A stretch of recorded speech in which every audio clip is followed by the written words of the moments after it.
যুবক ভাই এখন দর দর করে 2 ফোঁটা পানি ছাড়িয়ে দিয়ে দেখো কত মজা। সব পানির মধ্যে মজা নাই, টিবলের পানি আছে। আরে বাজান 400 ফিট নিচের থেকে দমকল দিয়ে পানি উঠাই সাবল, ওটার পানিও আছে বাবা। ও বাজান শরীরের অনেক জায়গা দিয়ে পানি বের হয়, ঘামের দ্বারাও পশমে দিয়ে বের হয়। বাজান একটা জায়গার পানি যে কত সুস্বাদু, কত টেস্টফুল আমার মাওলার কাছে, ওই পানিটা হলো গুনাহগার বান্দার চোখের পানি। ওই পানিটা যখন বের হইতে থাকে আমার মাওলার কাছে যে কত স্বাদ লাগে বাবা, আমি আপনাদের বুঝাইতে পারবো না। ওই পানির সাথেই মাহফিলে যারা বুঝবে, শরীরের অঙ্গ প্রত্যঙ্গ দিয়ে ঘামের সাথেও পানি বাইরে হইতেছে বাবা। মাওলার প্রেমের আজকের আগুন দিয়ে যারা এখন চোখের পানি ফেলাইবে, তাদের অন্তরের দিকে তাকাইয়া দেখো এদের চোখের পানি কত মজা।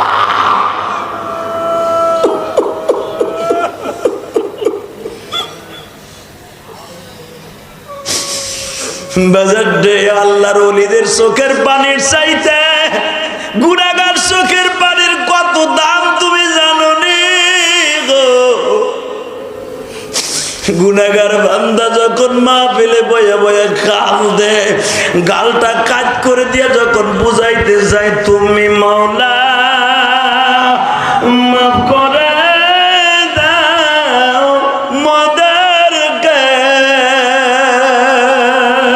তুমি মাফ না করলে মাফ কেবল করিবে নিজের হাতে, মদন তুমি বানায়। আল্লাহ দেখো তোমার পাগলগুলা কাম দেয়, তুমি না কইছো গুনাহগারের চোখের পানির স্বাদ আমি আল্লাহর কাছে জান্নাতের চাইতেও বেশি, জান্নাতের ফুলের খাবারের চাইতেও গুনাহগারের চোখের পানির স্বাদ আমি আল্লাহর কাছে বেশি। এই জন্যই তো তুমি কোরআনে বলছো ফালিয়াজহাকু কালিলা ওয়ালিয়াবকু কাসীরা। ও দুহারের মুসলমান, আজকে 8 অক্টোবর চোখের পানি দেওয়ার মাওলারে বুঝায়া কও, মালিক রে জীবনে কত গুনাহ করছি তুমি ছাড়া কেউ জানে না। একদিনের গুনার হিসাব লয়া যদি তুমি আমার সামনে দাঁড়াই, তোমার সামনে দাঁড়াইতে বলো, দুনিয়ার এমন কোন মানুষ নাই গুনার হিসাব দিয়ে জান্নাতে পাড়ি দিতে পারে। বাজান গুনার কথা মনে করে এখন চিল্লাবার কান্না। আহারে একজন পাগল যদি মুসা নবীর কাছে কাঁদতে পারে আর বলতে পারে মুসা রে আমার জীবনের গুনাহ মাওলাই মাফ করবে নি। মুসা বলে তোর গুনাহ কোনোদিন মাফ হইব না, তুই যে গুনার বিবরণ দিলি তোর গুনাহ কোনোদিন মাফ হইব না। এই যুবকটা পাহাড়ের গুহার ভিতরে যেয়ে যখন নিজের মাথা পাথরে আঘাত করতেছে, মাওলা তুমি আমার মানুষ বানাইছো, গুনাহ করার সবচেয়ে এবিলিটি দিছো, আমি শয়তানের দুগায় গুনাহ করছি, তোমার নবী বলে আমার গুনাহ মাফ হইব না। গুনাহওয়ালা চেহারা লইয়া তোমারে কেমনে দেখাবো তুমি একবার বলে দাও না। এই যুবক যখন চিল্লায় আর কান্দে, মাওলার ইশকের আগুন লাইগা গেছে। আমার আল্লাহ মুসা নবীর কাছে ওহী দিয়া বলে মুসা রে তুই যারে বলছিলে তোর গুনাহ মাফ হইব না, গুনার বিবরণ শুনিয়া আমি মাওলা ওর চোখের পানি এমন ভাবে কবুল করছি, ওর পাশে বইয়া যদি কেউ হাত তোলে সেই গোষ্ঠীর দোয়া কবুল হয়ে যাবে। মুসা পয়গম্বর এই পাগল রে খুঁজতাছে, মাওলার পাগল এইটা কোথায় থাকে। যাইতে যাইতে যায়া দেখে ঠ্যাং দুইটা উপরের দিকে দিয়া বাবা, মাথাটা পাথরের উপরে রাইখা আর একটা পাথর কপালের উপরে রাইখা মাওলার ডাইকা ডাইকা কয় তুমি যদি আমার মায়ের চাইতে দরদি হও, তুমি যদি আমার মায়ের চাইতে দরদি হও, তুমি যদি আমার বোনের চাইতে দরদি হও, তাহলে একবার আমার কথা মুসার কাছে জানায় দাও, তা না হলে এই পাথর দিয়ে একটা বাড়ি মারবো, মাথার ঘিলু হয়ে ফেলবো। আরে আমার মায়ের সামনে পাথর দিয়ে যদি বলতাম, মা তুমি যদি আমার মাপ না করো আমি কিন্তু মাথার ঘিলু বাইর করে ফেলবো, আমার মা দরদের ছুটে আবার বুকে টাইটা নিয়ে কইতো মাফ করে দিছি, তুমি তো মায়ের চাইতে দরদি, বাবার চাইতে দরদি, আমি গুনাহ করছি। মুসার কাছে বলছো গুনাহ মাফ হইব না, কিন্তু ওই মুসার কাছে রিটার্ন আবার বলতে হবে গুনাহ মাফ হবে। এই কথা বলতে দেরি আছে, মুসা পয়গম্বর পাথরটা ধাক্কা দিয়ে সরায় বলে, তুই আর কান্দিস না, তোর দোয়া কবুল হয়ে গেছে। আমি যেই জবাব দিয়ে বলছিলাম তোর দোয়া কবুল হইব না, আমি মুসা সেই জবাব দিয়ে বললাম তুই জান্নাতি। আল্লাহু আকবার জোরে বলতে পারো না? মুসা নবীর ওই রকম তওবাকৃত হাজার হাজার উম্মতের আমল এক পালায় দিলে উম্মতে মুহাম্মাদের এই সাহাবা মাদ্রাসার একটা রিকশা চালকের চোখের পানি শূন্যস্থান পুরো হবে না। তাহলে তুমি কাঁদবা না কে? তুমি কেন কাঁদবা না? ও মা, কেন তুমি মহিলা প্যান্ডেলে কাঁদবা না? বা তোমার স্বামী বিদেশের বাড়ি অসুস্থ মা, তোমার কলিজার টুকরা সন্তান বিদেশের বাড়ি অসুস্থ মা, ও বোন তোমার স্বামী বিদেশে আকামা পায় না, তুমি চোখের পানি ফেলায় কান্দো, কারণ এই দুহারের মানুষ অধিকাংশ বিদেশ থাকে, প্রবাসী থাকে। প্রবাসীদের যে কত কষ্ট আল্লাহ ছাড়া কেউ জানে না।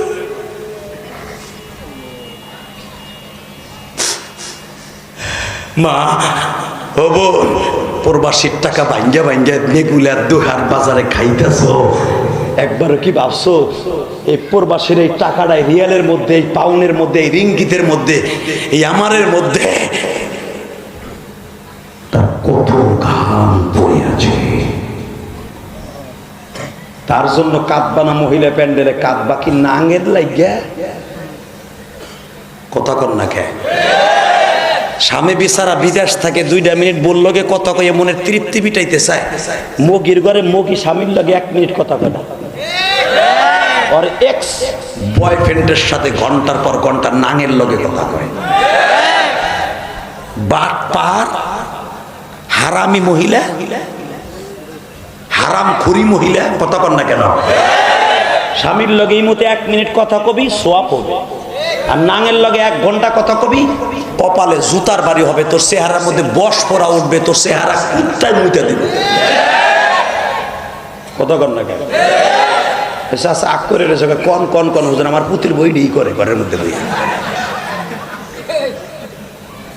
তবে সব মহিলা একরকম না, কিছু কিছু মায়েরা রাবেয়া বুঝরি আছে, কিছু কিছু মা এখনো পর্যন্ত স্বামী বিদেশ, একটা রাত্র ঠিক মতো ঘুমায় না।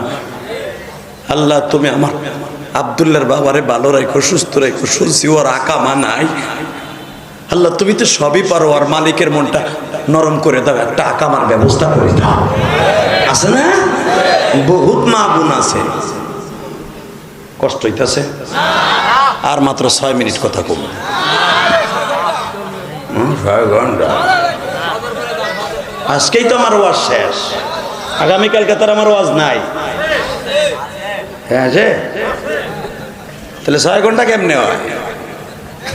গতকালকে ওয়াজ করছি বগুড়া, সেই দনট তুমুল বৃষ্টি, বৃষ্টির ভিতরেও এক পাগলও যায় না, ছাতি ফুটে কারায় কারায় আসছে না। আমি পাগল না ছাগল, এটি উড়ে না, কে উঠলেই তো আমি যাইতে পারি। তখন একজন লাভ দিয়ে সরমনের মুরিদ সভাপতি আমার বাম পাশে বসা, কয় এটা আল্লাহর পাগল। চোখের পানি আর বৃষ্টির পানি এক হয়ে গেছে।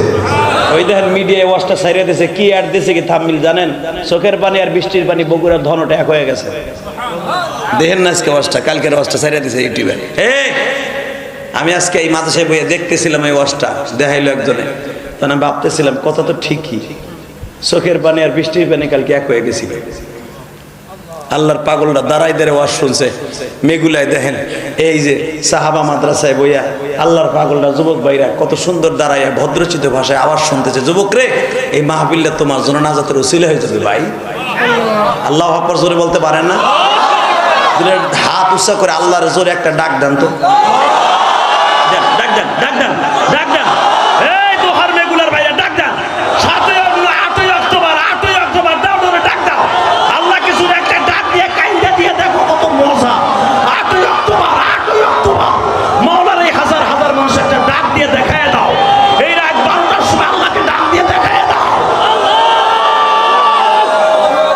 তুমি কবুল করো দোহার বাসিরে মাফ করিয়া উঠাইবা হাসরে। বাজান এবার দিলটা নরম করবেন। আমার কোন নবীরে গালি দেয়? যেই নবীর চরিত্র আমার আল্লাহ গ্যারান্টি দিয়েছে। মুসা পয়গম্বর আমার আল্লাহর সাথে ডেইলি কথা বলতেন। আল্লাহু আকবার জোরে বলা যায় না? যেই মুসা ওই যুবককে বলতেছে পাথরটা সরা, দোয়া কবুল হয়ে গেছে। জোরে জোরে জোরে। সেই মুসা আল্লাহর সাথে আজকে কথা কইতেছে, আল্লাহ তুমি মাঝে মাঝে রং পাল্টাও কে? চিন্তা করেন, কেসা প্রেমিকের প্রেমিক মুসা, তুমি মাঝে মাঝে রং পাল্টাও, আমি উম্মতের কাছে একটা অপমান হই না? আল্লাহকে কি হয়েছে কও? তুমি কইলা ওই বদমাশ এমন গুনাহ করছে, মাফ হইব না। একটু পরে একদিন যাইতে না যাইতে কও ওর লগে যে হাত তুলবে হেডটাও কম হইব। এক মুহে কয় রকম কথা হইল। সুবহানাল্লাহ।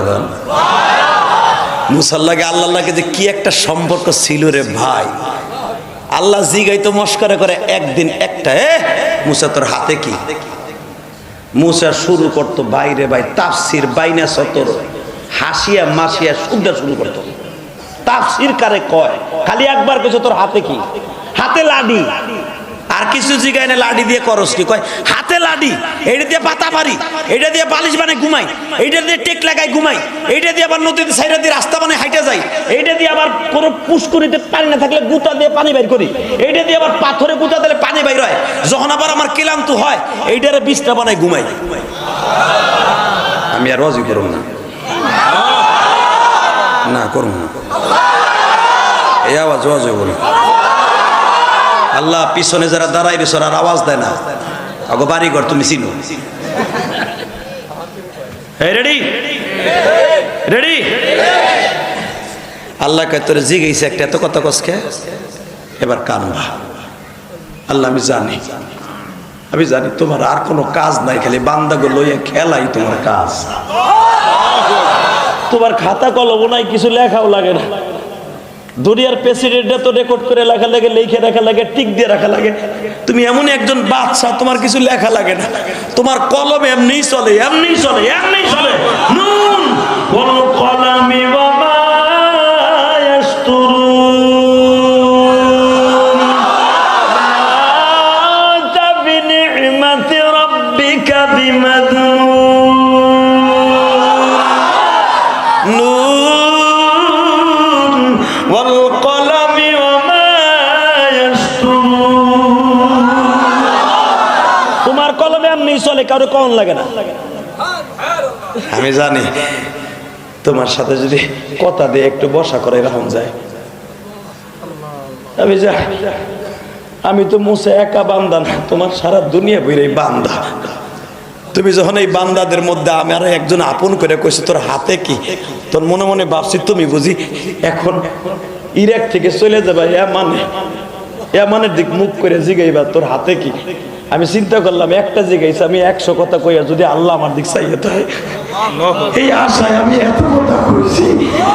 আল্লাহ আমি তোমার অনেক ভালোবাসি, আল্লাহ তোমার অনেক ভালোবাসি। আর তুমি না কইছো আল্লাযীনা আমানু আশাদ্দু হুব্বান লিল্লাহ, মুমিন আমি মাওলারে সবচেয়ে বেশি ভালোবাসে। যদি তোমার কথা দিয়ে বসা করে আমি ভালোবাসার লোকদের মধ্যে একজন হইতে পারি, এই জন্যই আমি এত কথা কইছি, তুমি মাফ করে দাও না আল্লাহ। আল্লাহ কথাই লিসান আল্লাহ আমার মুখ দিয়ে বাইরে গেছে, আমার মাফ করে দাও, এটা আমার ভুল, জবানের ভুল। এখন তুমি কানবা, আমার আল্লাহ মুস্কে এসে দেখায় নে আর কান্দিস না, বহুত ডং করছস। এই কথা দেরি হয়েছে, কথা কইতে দেরি হয়েছে, আবার কান্দা শুরু করে দিছে। বাজারে কানতে কানতে মুসা পয়গম্বরের চোখ দুটা ফুলিয়ে গেছে, আর কথা বের হয় না, ফ্যাস ফ্যাস হয়ে গেছে। আমার আল্লাহ জিগায় মুসা রে,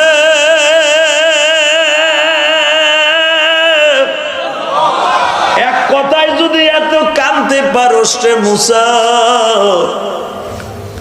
হাজার কথা আমি জিজ্ঞেস করলে কত কানবি? আল্লাহ তোমার জানা আছে এই পৃথিবীতে যদি তোমার একনিষ্ঠ কোনো প্রেমিক থাকে সেটা আমি আল্লাহ। আমি একটা কথা জানতে চাই গো মালিক,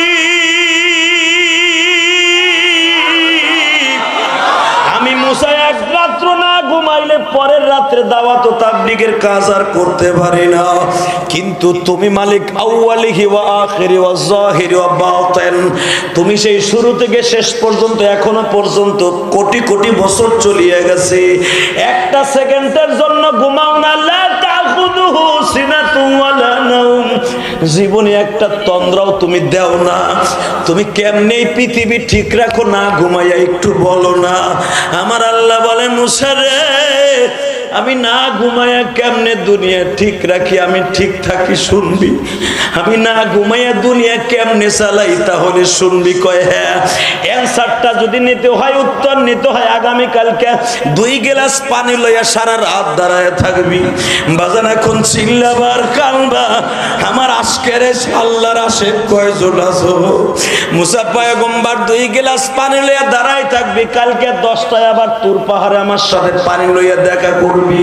আল্লাহর পয়গম্বর মুসা রাত 10টার পরে এইভাবে গ্লাসটা হাতে করে দাঁড়ায় আছে। বাবা, কোন সময় চোখে ঝিমটি আছে কেউ জানে না। বাম হাতের গ্লাসটা পড়িয়া যখন ভাঙ্গিয়া যায়, 1 গ্লাস পানি লইয়া যখন সকাল 10টায় তুর পাহাড়ে তুরি সিনিনে আরোহণ করে, আমার আল্লাহ কয় চাইলাম 2 গ্লাস আনলি, 1 গ্লাস কেমন হইল? ও মালিক, কখন চোখে ঘুমটি আসতে জানি না, পড়ে ভেঙে গেছে। মুসা এখনো বুঝতে বাকি আছে, তোর আমি না ঘুমায় কেমনে দুনিয়া চালাই। শোন, কেতনে মাথা ঠিক থাকে শোন। বুঝা, তুই এই 2টা গিলাস ঠিক রাখতে পারলি না, মাত্র একটা রাত্র।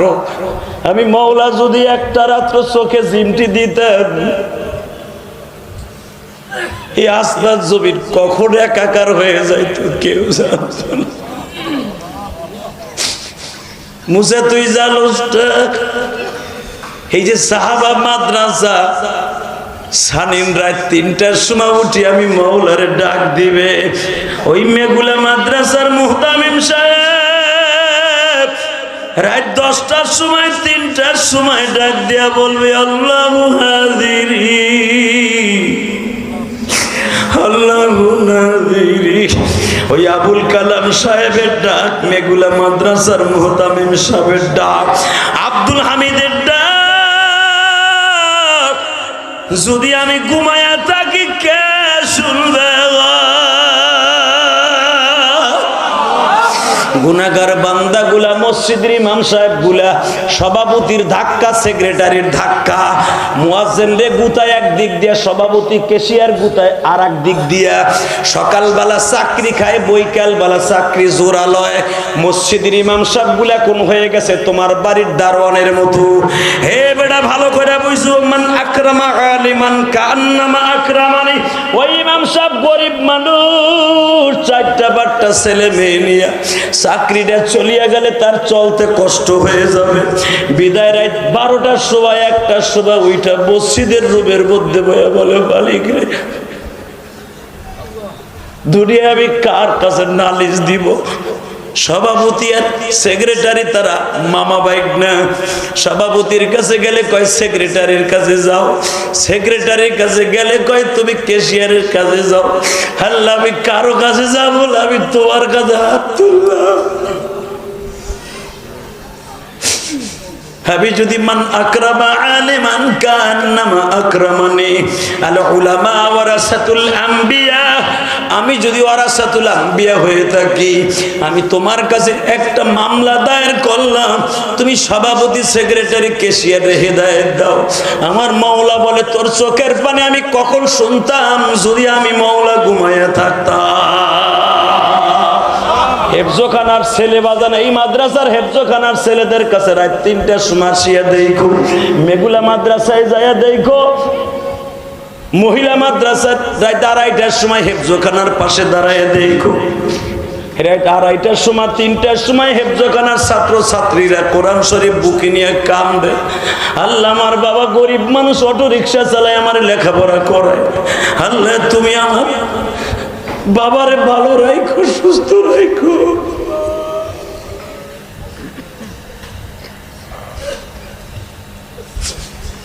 বাবাই সাহাবী মাদ্রাসায় অনেক ছেলে আছে গরিবের সন্তান, বাবা ঠিক মতো একটা পোশাকও দিতে পারে না, ভালো এক কেজি আপেলও কিনে খাওয়াইতে পারে না।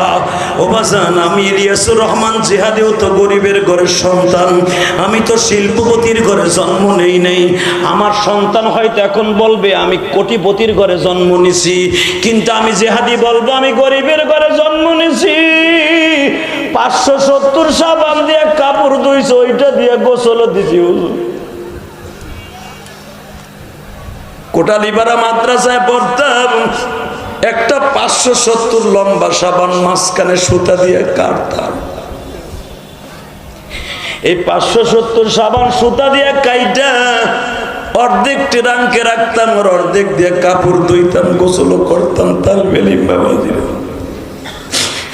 আজকে তোমার বাবা কত দামি দামি পোশাক দেয়, সাবান দেয়, তারপরও লেখাপড়া করো। আর আমার মধ্যে এই যে আলেমরা আছে, জিজ্ঞাসা করে দেখো, আলেমরা অধিকাংশ গরিবের ঘরে জন্ম নিছে বাবা। এই যে সানিনের বুকটা ফাড়িয়ে দেখো, আজকে ওর বাবার নাই, ওর বাবা যদি থাকতো আর সত্য, ইলিয়াসুর রহমান জিহাদি আমার সন্তানের ডাকে সারা দিয়ে মাহফিলে আসছে। কারণ ওর বাবা আমার অনেক ভক্ত ছিল বাবা। ওর বাবা, আমি দোহারের যেই মাহফিলে যাইতাম ওখানেই যাইতো, এই সানিনরে হাতে করে নিয়ে যাইতো, আমার কাছ থেকে দোয়া নিত। হয়তো আমি এইভাবে সানিনের জীবনে বহুত দোয়া দিছি ওর মাথায়। আল্লাহু আকবার বলতে পারো না?